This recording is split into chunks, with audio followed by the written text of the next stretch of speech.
feel like with the dramatics of this person, this would be a good deck. Plus, so their timeless wisdom, human character within.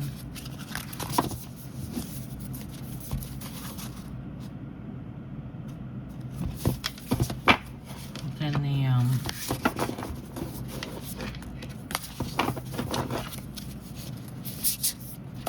Shakespearean plays. Humans very rarely change. Needs, desires, wants ought to stay similarly the same. Although certain things affect it. But at the basics that propels us forward. Our brains are still operating on the same system as long ago. Even though there's quite a lot of stuff happening right now.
Rosalind, Beatrice.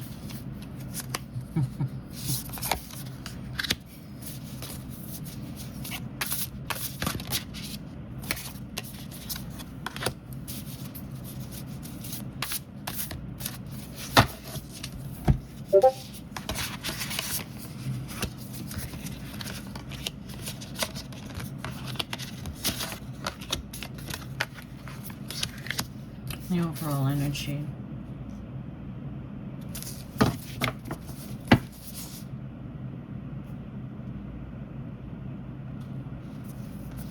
Let's take a look at the overall.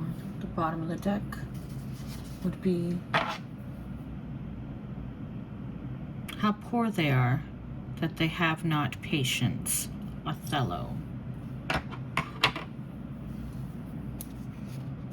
How poor they are that have not patience. Eight of coins. Okay, overall energy of the reading for how poor they are that have not patience. So we're going to go with these cards because I can't lay them out. We're going to go with this, but interesting that there's a King of Chalices, Queen of Quills, and a Lady of Chalices. Okay, so let's go with the first one. First card. Have patience and endure for much ado about nothing. So the bottom of the deck was saying how poor they are that don't have patience. And this first card says have patience and endure.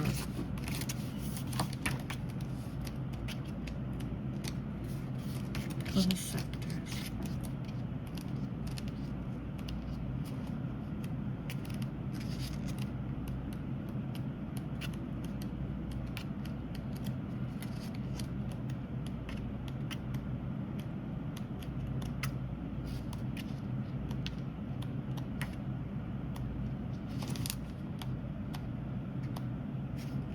What a beautiful book.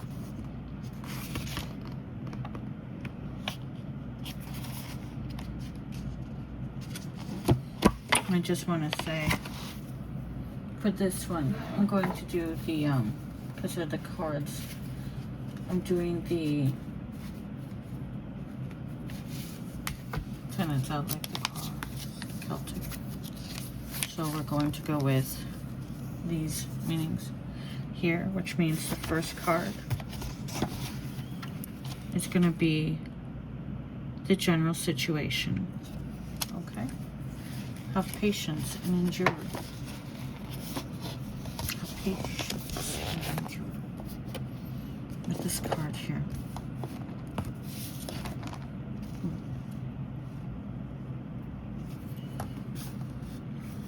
Much ado about nothing.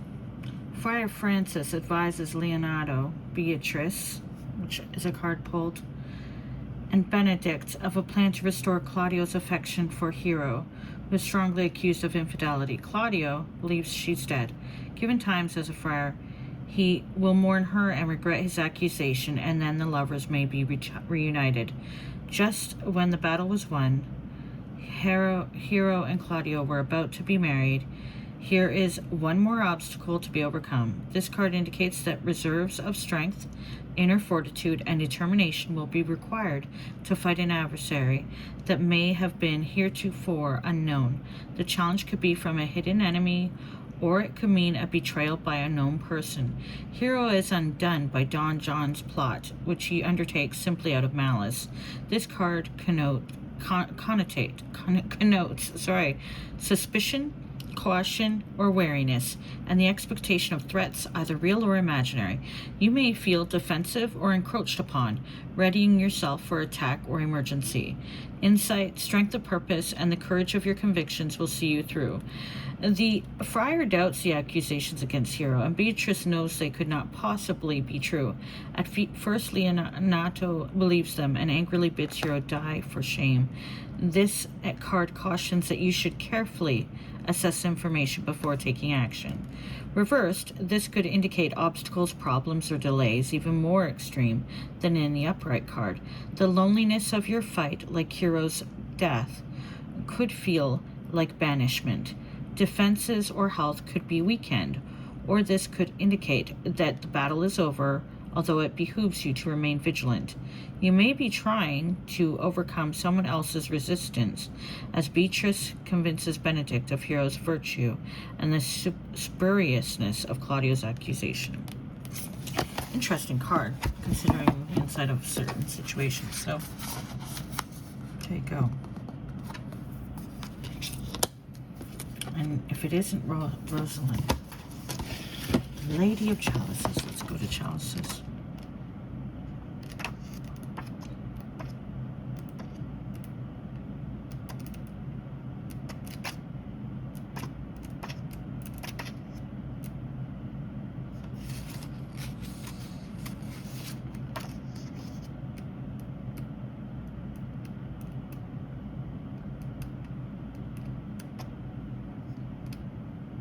Not the Queen, but the Lady. There's a King of Chalices in here, but not the Queen, which would have made them counterparts, but they're not.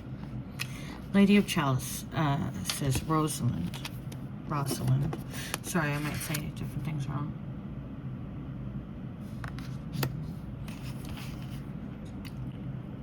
Make the doors upon a woman's wit, and it will out at the casement. Shut that, and 'twill out at the keyhole. Stop that, 'twill fly with the smoke out at the chimney. As you like it. Keyhole. I mentioned key communication. Anyway, the character Rosalind is the heart and soul of As You Like It, with the perfect balance of mind, body, and spirit. She is a charming, good-humored, and unpretentious being. Graceful and poised, trusting and smart, she is generous and forgiving even when wronged, and capable of experiencing transcendent love while mocking love's affectations. Her curiosity and vitality are as infectious and genuine as her joie de vivre. For fucking French. I can't say. You know the saying.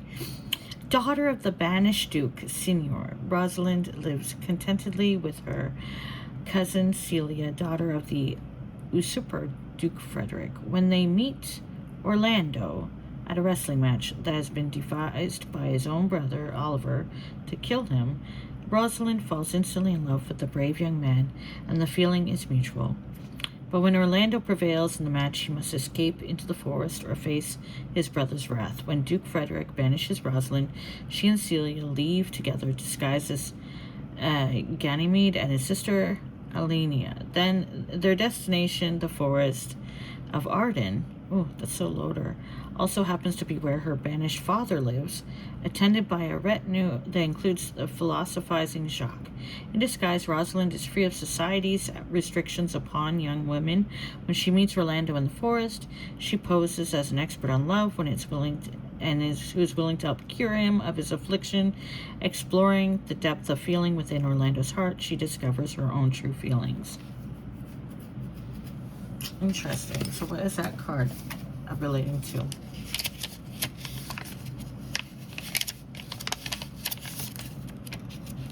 In the cross.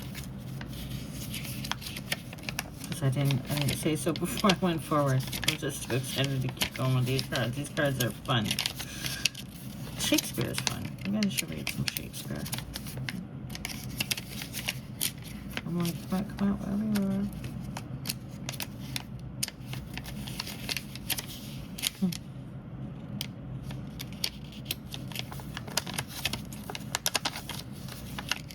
Wow, the page disappeared. It didn't, but you know.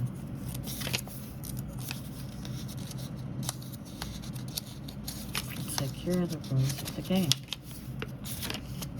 I think some of the pages really did disappear. No, they didn't. Could you imagine? So the second one would be other aspects of the general situation.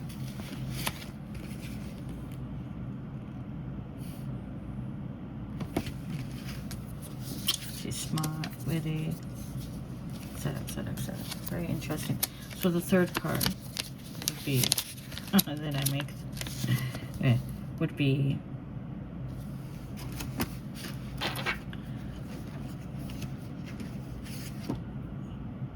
what is on your mind.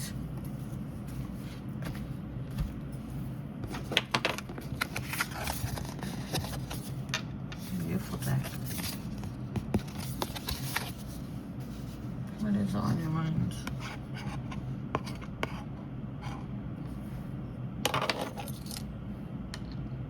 All's done, all's soon. Henry, all's done, all's soon. What is on your mind?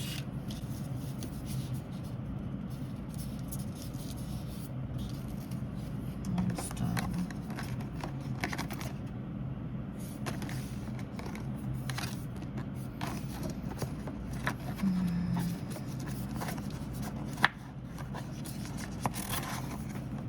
All's done, all's soon. So the 6 of Swords. Flip to the Magician, of course.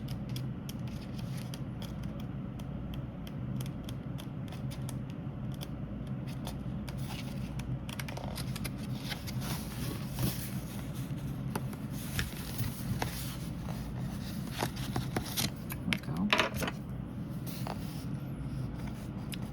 The Earl of Douglas says this to Hotspur on the battlefield when he believes he's slain Henry IV and their rebellion is successful. Unfortunately for their cause, the dead soldier isn't the king. Henry, with the valiant help of his son Harry, wins the hard-fought battle against the insurgents, securing the throne he had rashly usurped from Richard II. His victory paves the way for his son's later glories. This card indicates victory and triumph, well-earned conquest, the realization of desires and dreams, advancement and achievement. This glorious success, is this on your mind, isn't handed to you. It's won after difficulty and struggle by virtue of hard work, skill, courage, and intelligence. It may indicate winning a prize, gaining power, a significant breakthrough, or some other positive change. Positive change. You might hear some good news, public acclaim and recognition reward your efforts. This could signify taking on a leadership role with confidence. Your vision and strength are inspiring to others, as was that of Henry IV. And like him, your lofty position depends on the continued approval of your followers. Reversed, this card can indicate an inconclusive victory or one that is fleeting, delayed or lost, as it was by the Earl of Douglas when he mistakenly thought he'd won the day. There may be feelings of apprehension or fear. Caution is advised, as there may be some who are jealous of the victory or status that has been won by others, and they may concoct some betrayal or disloyalty. Someone may let you down. Pride can lead to a fall. Someone may act in a condescending manner toward subordinates, prove an ineffective leader, or resist a leadership position. On your mind right now. It's interesting.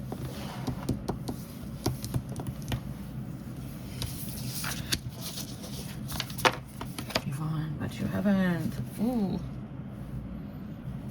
Mistaken. This is amusing to me. I'm sorry. Good coffee. What's interesting is just, the play out of it all. So for this one, this card, and we'll do another deck, don't worry. But this card, so we've had 1, 2, 3 cards.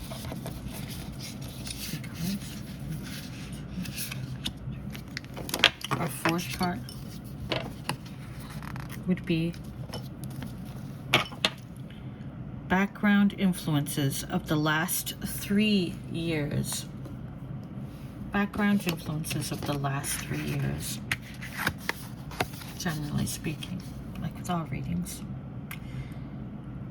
Gold that's put to use, more gold begets. So, the past few years had really been focused on attaining money, working. We'll see. Gold that's put to use, more gold begets. Also, how you used your money the past few years. Let's find out. The 4 coins.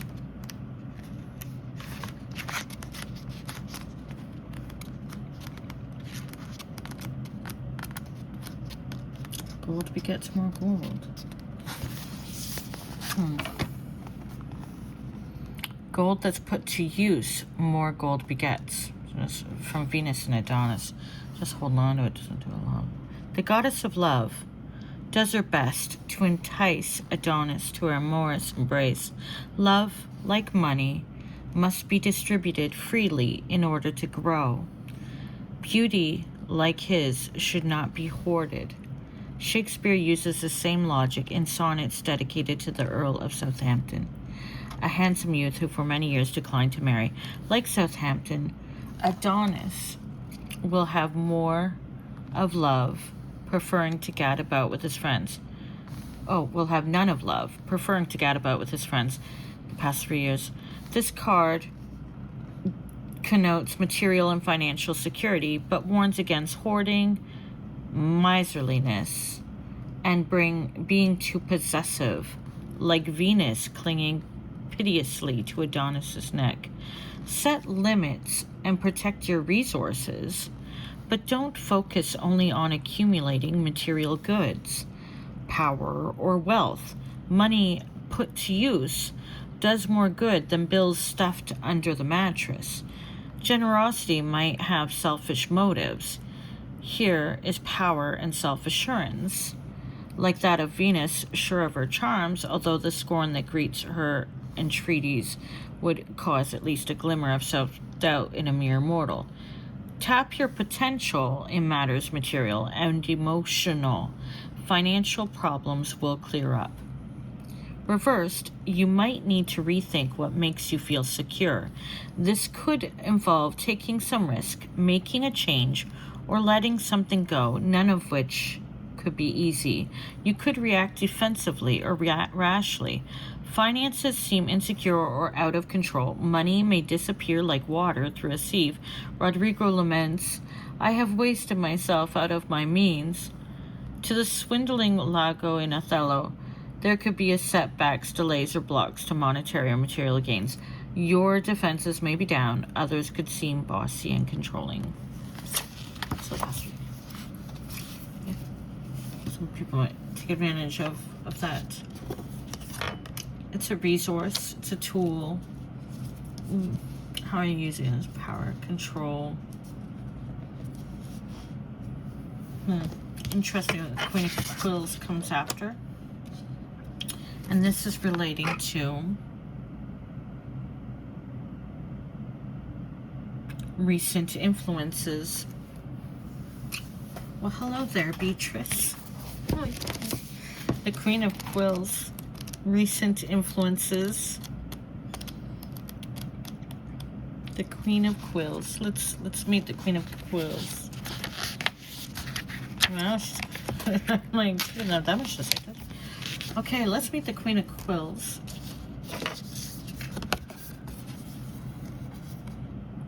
Beatrice. Okay. What fire is in mine ears? Can this be true?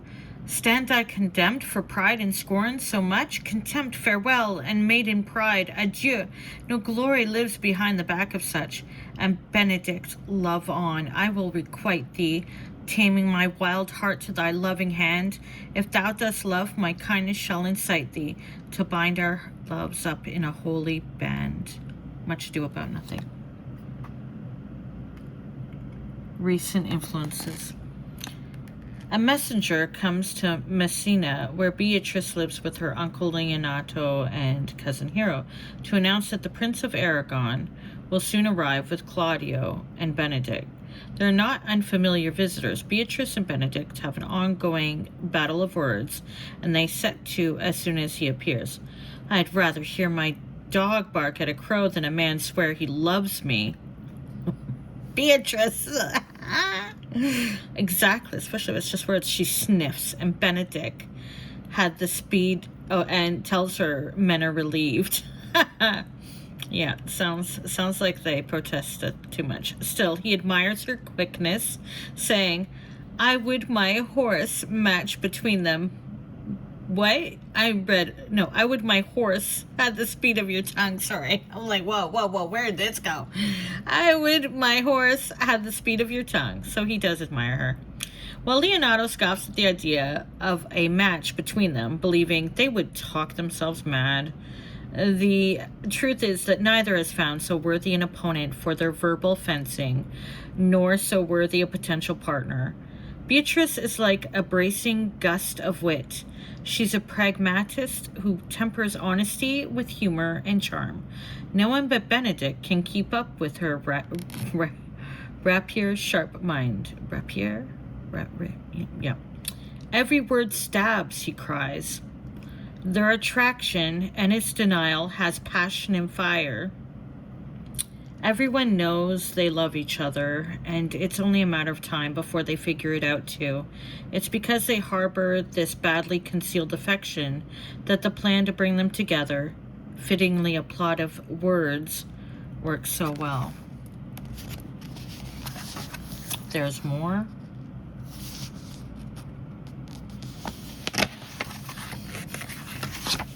Uh-oh.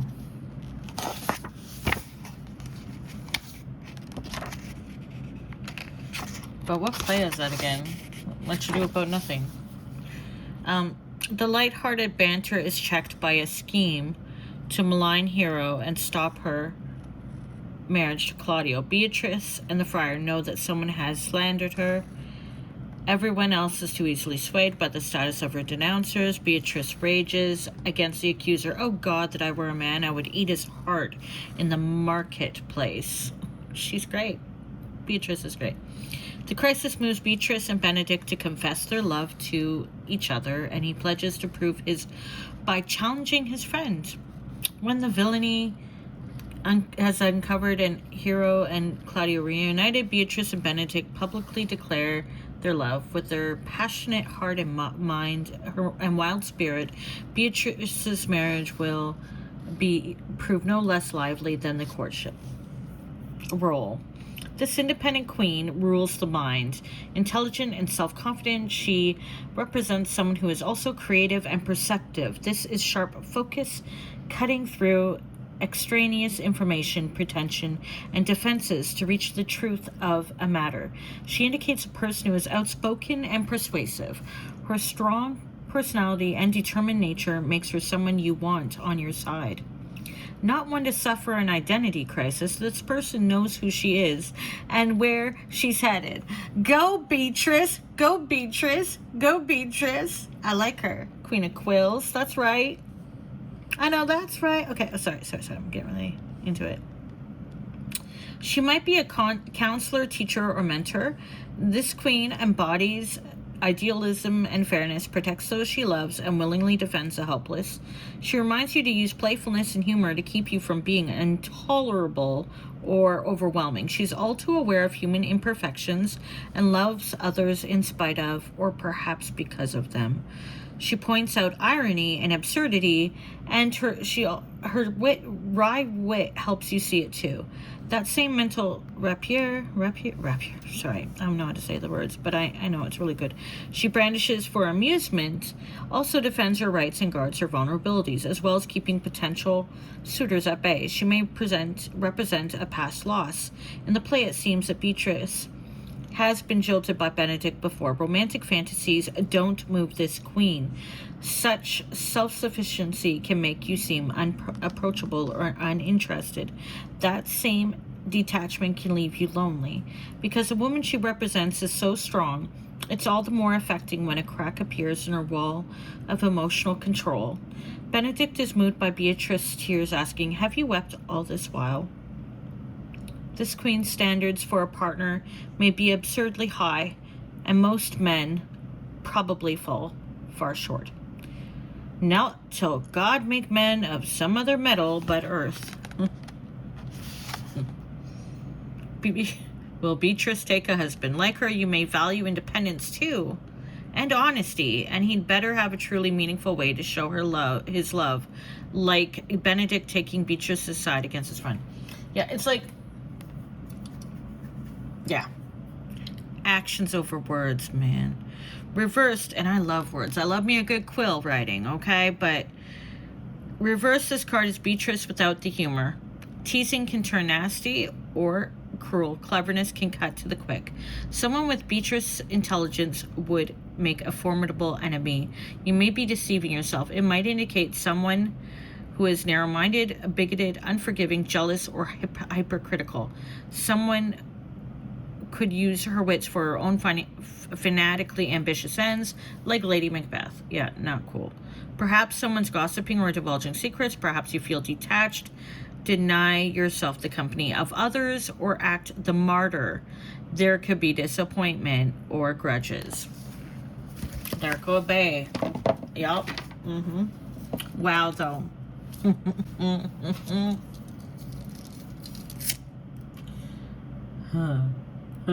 Sorry, I'm just amused. I am amused. I am much amused. I'm sorry. Okay. I may not be the only one amused. I'm just saying. I may not be the only one amused. I may not be the only one amused. All right, so I'm in this energy. Okay, please bear with me. Because I was granted permission, but I'm not sure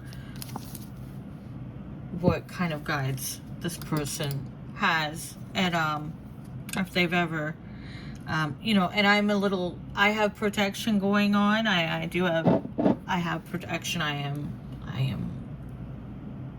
am surrounded with light. That shield of light, that bubble is around me, so it's okay. But I am amused. Okay. Okay, so let's return to the reading. 1, 2, 3, 4, 5. That Queen of Quills, though, badass Beatrice. Beatrice. Oh, Beatrice. Oh my God, Beatrice. Okay, so all right.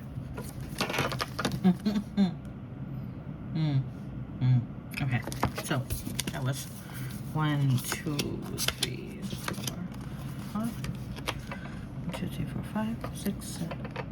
Okay, the influences of the coming year. Let's go. Which would be the King of Chalices, Antony. Looks like you just can't avoid some love entanglements, can you? Constantly. Okay. The influences of the coming year. Antony, the King of Chalices, the King of Cups. Let's see how thy cup runneth.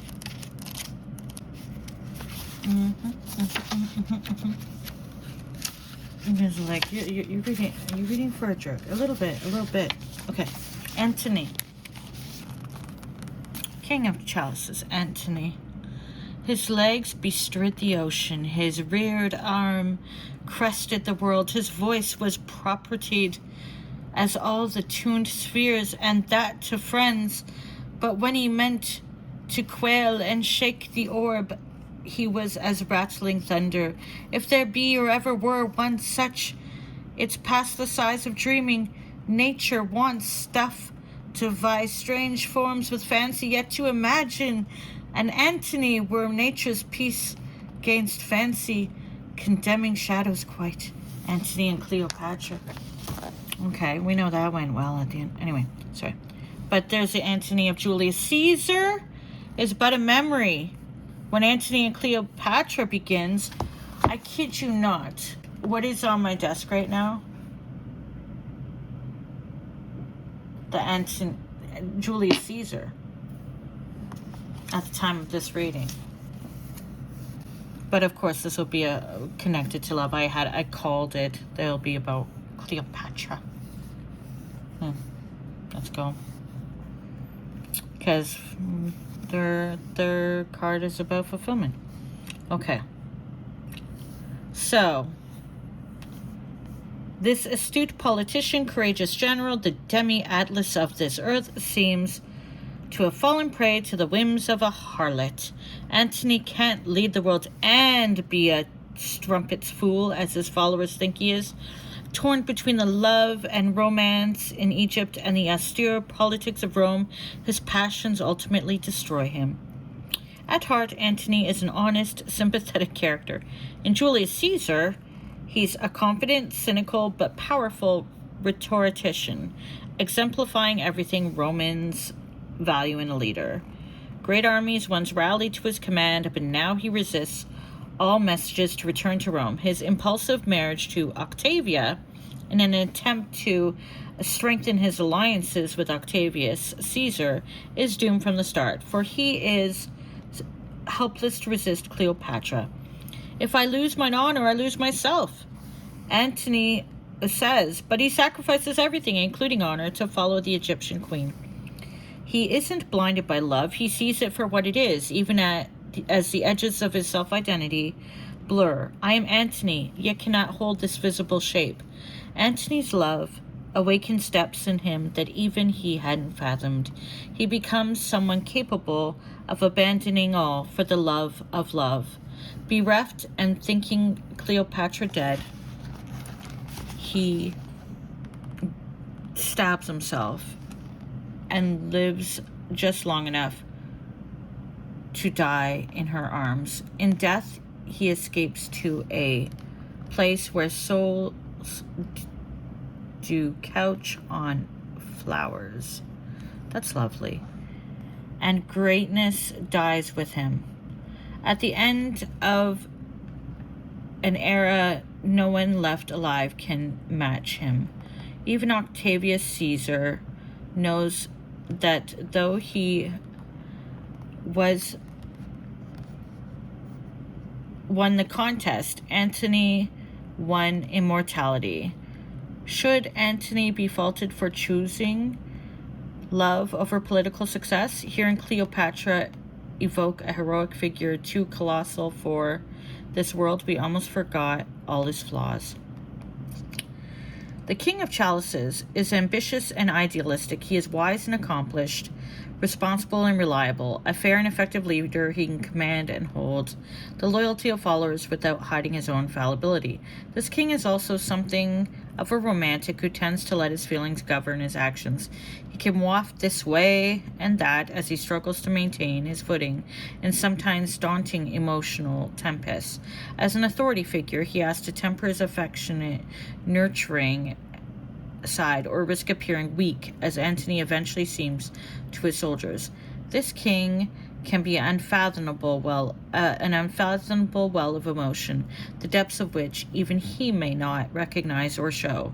Antony, the confident and masterful leader, wept with genuine grief when both Julius Caesar and Brutus died, and ultimately succumbed to passion.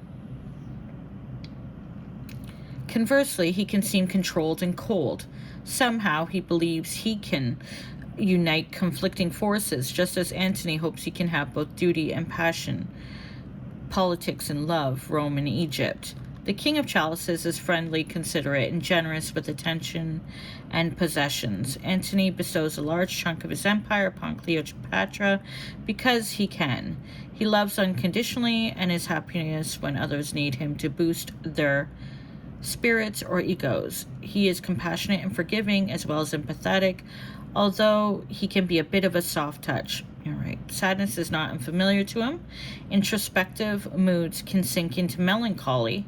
He could be a teacher, benefactor, counselor, creative and philosophical. Oh, and you know what? That sounded a lot like the lady. Anyway, can sink into. He could be a teacher, benefactor, counselor, creative and philosophical. He can dispense sensible advice, but he also appreciates the Dionysian side of life, and he's the one to say to you, as to Cleopatra, "Come, let's have one another gaudy night." Let's have one other gaudy night. So he can have fun. Reversed, this card suggests doubt or scandal. Someone in command might be manipulative or dishonest, like Octavius Caesar and his false promises to Cleopatra.